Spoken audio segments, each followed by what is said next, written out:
Did you know that water has memory? Have you ever wondered if the memory in water can be proven through science? And if it's real, could the memory of water even be used in energetic healing methods? Hey lunatics, it's Lady Luna, and today we're taking a deep dive into water memory. And let me tell you, there are some amazing pieces of evidence out there surrounding this topic. It may just blow your mind. If you're new here, my name is Lady Luna and I love making videos on all sorts of mystical, magical, and spiritual topics, so be sure to subscribe to this channel if you love that kind of stuff as much as I do. You may have heard this before in the movie Frozen 2 when Olaf says, "Water has memory. The water that makes up you and me has passed through at least 4 humans and/or animals before us, and it remembers everything." But what does water having memory actually mean? And is this idea really true? The definition of water memory, according to Wikipedia, is the purported ability of water to retain a memory of substances previously dissolved in it, even after an arbitrary number of serial dilutions. It has been claimed to be a mechanism by which homeopathic remedies work, even when they are diluted to the point that no molecule of the original substance remains. For those who have never heard of homeopathy before, it's a medical system based on the belief that the body can cure itself through the philosophy of like cures like. Those who practice homeopathy use tiny amounts of natural substances, like plants and minerals, diluted many times in water until essentially only the memory of the plant matter remains, even when the water contains no more plant molecules. Homeopathic practitioners believe that when you take these dilutions orally, often in the form of a convenient tiny pill, it will stimulate the healing process. Like cures like refers to the way homeopathic philosophy works. For example, if you're nauseous, a plant that would make you vomit, such as plant matter from a Nux vomica tree, would be diluted in water to the point where no more Nux vomica molecules remain. The water would be made into a series of small pills, and the pills would be taken to help the body by helping it do what it's trying to do, but in a safe, non-toxic way. This homeopathic method and philosophy was developed in the late 1700s in Germany by Christian Friedrich Samuel Hahnemann. However, there are many who believe that homeopathic remedies are just a bunch of snake oil cures that only work as placebo and don't really do anything to cure people. For example, here's what former magician and scientific skeptic James Randi had to say about such remedies. But I'm going to take some medication. This is a full bottle of Calms Forte. I'll explain that in just a moment. Ignore the instructions. That's what the government has to put in there to confuse you, I'm sure. I will take enough of these. Indeed, the whole container. 32 caplets of Calms Forte. Homeopathy. Let's find out what that's all about. You've heard of it. It's an alternative form of healing, right? Homeopathy actually consists, and that's what this is. This is Calms Forte, 32 caplets of sleeping pills. I forgot to tell you that. I just ingested 6.5 days worth of sleeping pills. 6.5 days, that certainly is a fatal dose. It says right on the back here, in case of overdose, contact your poison control center immediately, and it gives an 800 number. Keep your seats. It's going to be okay. I don't really need it. Because I've been doing this stunt for audiences all over the world for the last 8 or 10 years, taking fatal doses of homeopathic sleeping pills. Why don't they affect me?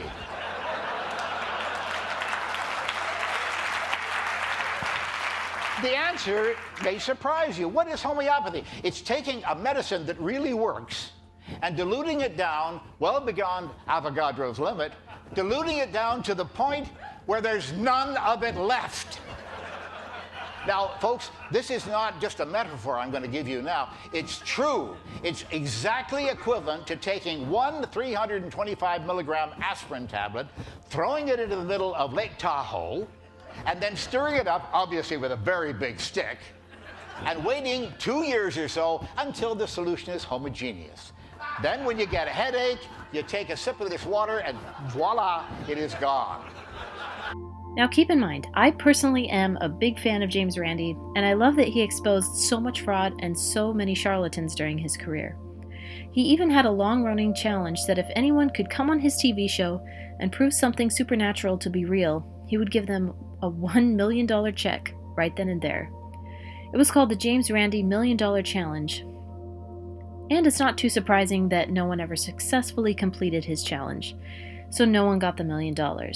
However, when it comes to his claims about homeopathy, I have no idea if homeopathy specifically is something that works or not.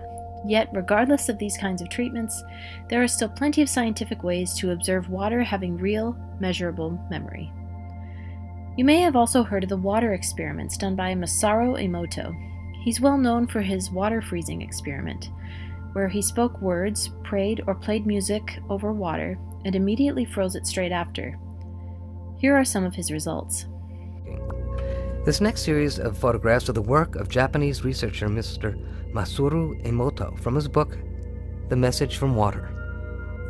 Mr. Emoto decided to see how thoughts and words affected the formation of untreated distilled water crystals by typing words onto paper and then taping this paper onto glass bottles overnight. This photo shows the effects of the words, "Thank you." This next photo shows the effects of the words, "Love and appreciation." This photo shows the effects of the words, "You make me sick, I will kill you." And here we can compare the effects of "thank you" with the "you make me sick, I will kill you." Very, very different geometric forms being incurred through the intention. This wasn't the only water experiment Masaru Emoto performed. He also had an experiment using rice cooked in water, which also demonstrated the power of positive or negative words. This is an experiment many people have tried at home, and many people have gotten the same exact results and documented them on YouTube. You can find many videos of people showing their entire process of their own at-home rice experiments, and it's fascinating to watch. One problem, though, with Masaru Emoto's experiments was that they were not done in a controlled environment, so it's unclear whether or not his results were accurate or if they had been tampered with. James Randi even offered Masaru Emoto the chance to do his experiments on his TV show and win the $1 million, but strangely, Masaru Emoto declined. However, there are things containing water that have the same results as the rice experiment. For example, several school children have participated in experiments where they spoke kindly to a plant, then bullied another plant that was exactly the same as the other. The results were pretty astounding, as you can see here. Each time the experiment was conducted by different groups of students. The plant that was complimented grew and thrived, while the bullied plant wilted and died. Another explanation when it comes to Masaru Emoto's water freezing experiment could lie in the idea that sounds indeed carry vibrations that create patterns. We can see this in sand being piled on a thin metal plate and having different levels of sound vibrating underneath the plate. But is there any legitimate scientific proof that water has memory beyond these unregulated experiments and anecdotal evidence? Believe it or not, yes, there is actually a lot of scientific evidence for water memory. In fact, the very scientist who discovered the existence of the human immunodeficiency virus, HIV, Luc Montagnier, was a firm believer in water memory and even conducted his own experiments. I highly suggest watching the 2014 documentary on Dr. Montagnier's discoveries called Water Memory. It's available to watch for free, and I'll link it below this video. There's another scientist named Professor Bernard Kropelin, and he conducted his own water experiments that showed similar results to those of Masaru Emoto. Only Kropelin's experiments were done in a more controlled scientific setting. Here are his results. This is the water lab of Professor Dr. Bernd Kröplin and Regine Zehenschel in Stuttgart, Germany.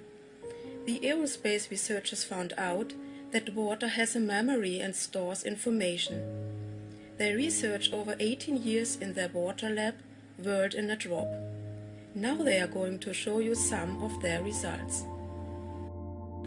After we have made droplets on our glass plate, and then the droplets dry and they look like this, you cannot see anything.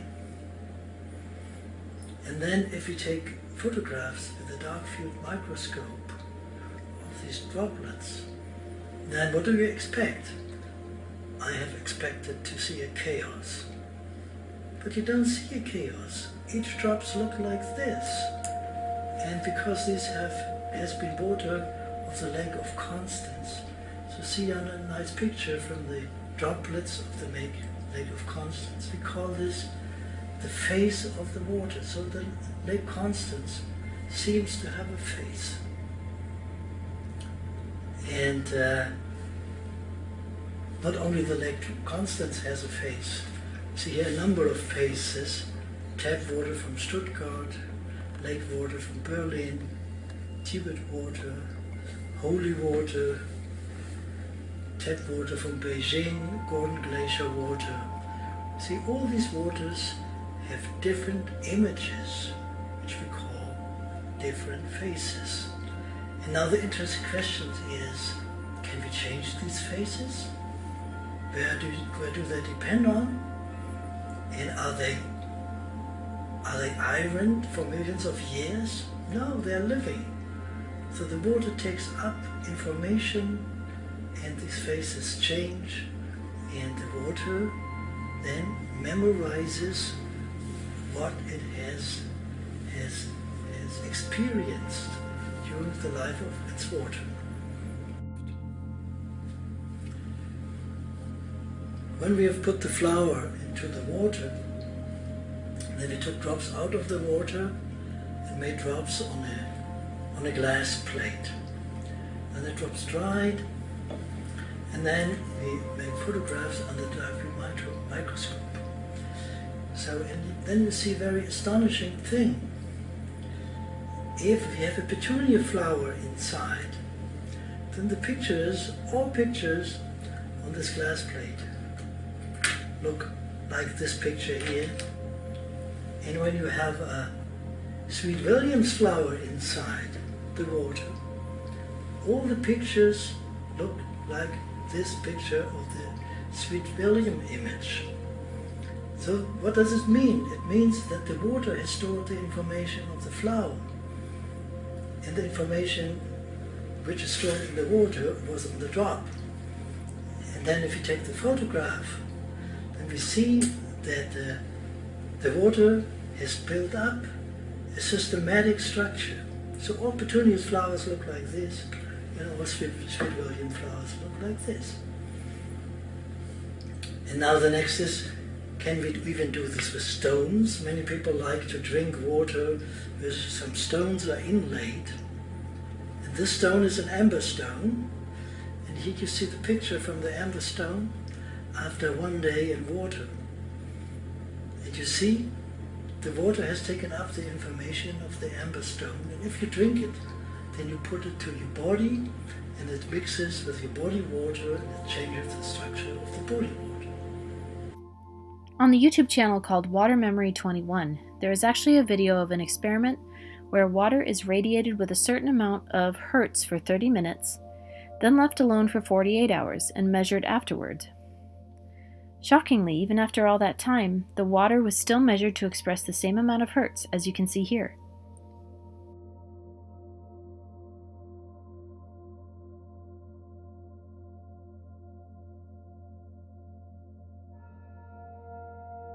So if water does indeed have memory, how can knowing this benefit us?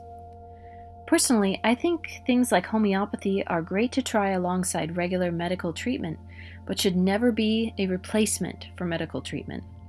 However, there are actually several spiritual and emotional ways to use the memory in water to help us heal.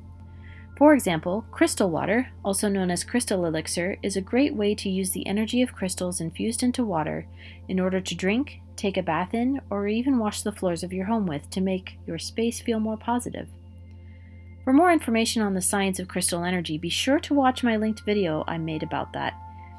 Now here's how to make a crystal elixir.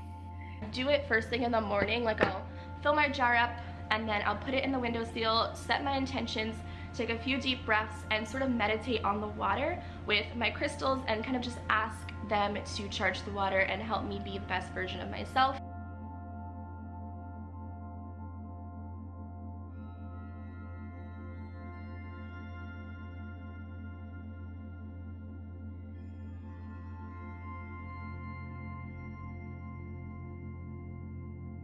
if you're doing this method, I highly recommend taking your crystals and placing them around your jar. Do not put your crystals directly in the water. You need to be educated on the hardness of your crystals if you choose to go ahead and put the crystals in the water directly to charge. You can do that with quartz crystals, but things like pyrite, selenite, tourmaline, hematite, I do not recommend. You should not ingest these because of their properties and the makeup of them. Some of them contain certain metals that when you ingest them, it's detrimental, so do not do that. So I definitely highly recommend just using your crystals no matter what the hardness is and aligning them around the jar, and I like to put them on the lid as well. Just set them on top like this and then pop it in the windowsill and then align all my other crystals surrounding the jar. That's the best method, the safest method, in case you guys don't know which crystals can and cannot be wet.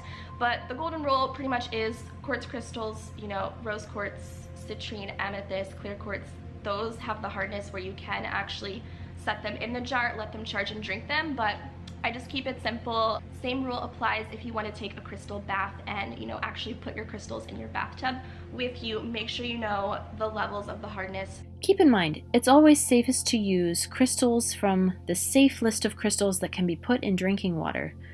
Or just don't put crystals in your drinking water at all. There are many crystals that can leach toxic chemicals into your water and make you extremely sick. So it's best not to take that chance and just set the crystals next to your glass of water instead of directly into it.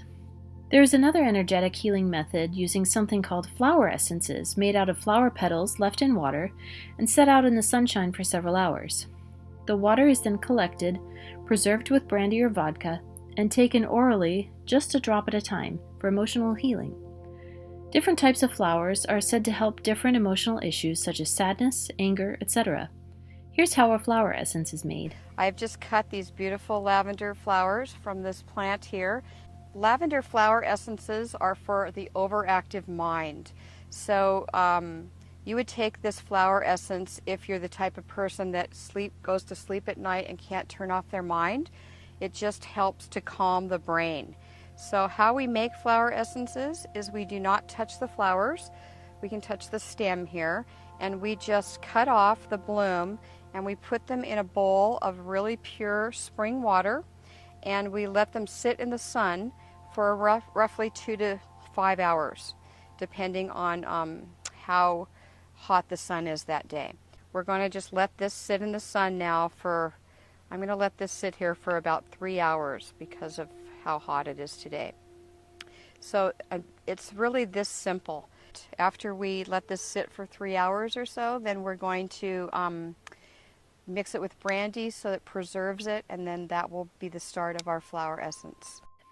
There are also many amazing and almost magical properties to water that are still mostly a mystery to us, even today.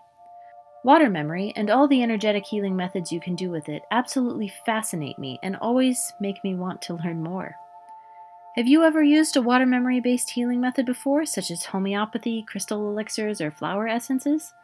If so, feel free to leave your experience in the comments below this video. Also, if you made it this far, be sure to comment the secret word of the day, which is vibration.